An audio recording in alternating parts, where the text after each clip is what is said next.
Hare Krishna. Question: does the fact that religious knowledge does not grow prove the non-existence of God? Answer: this is a non sequitur. There is no connection between the two directly, because if we talk about the essential knowledge provided by the religious traditions of the world, that knowledge is of things which are beyond the changing features of the world. Yes, religions may also contain statements about the world, but their most important contribution is to give us knowledge about what is beyond the world, about God, about our spiritual side, and about the linking between us and God.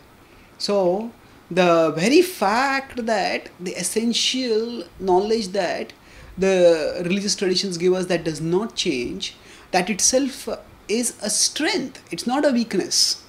The world that we see around us, that changes, and therefore change is its defining characteristic. Bhagavad Gita also says, nasato vidyate bhavo, na bhavo vidyate sataha. That of the material there is no endurance, it's constantly changing. And that's why our conceptions of matter and the knowledge that we derive from those conceptions, that also keeps changing. But in contrast, when we look at the spiritual truths, they are beyond this changeability and malleability and perishability of matter. And the very fact that the knowledge of those higher realities that the scriptures give, that does not change, that indicates that that knowledge is real. So, because it's talking about a reality which is beyond change. And as far as growing is concerned, yes, every generation of great thinkers within the various religious traditions of the world, they have talked about higher truths.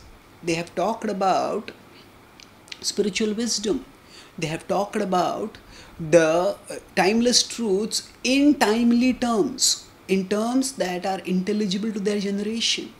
And thus there is the perennial relevance of the eternal knowledge.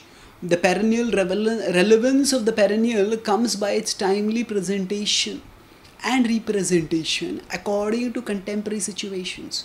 So the religious body of knowledge does grow in the sense that the timeless is presented in timely ways. So that's why each generation of people keep writing the knowledge. So the religious body of knowledge in its essential postulations remains unchanging, but in terms of its contemporary presentation and representation, it keeps growing. And both point to, firstly, the transcendence of that knowledge in terms of it being beyond material change, and its relevance in terms of it being presented according to changing situations. Thank you. Hare Krishna.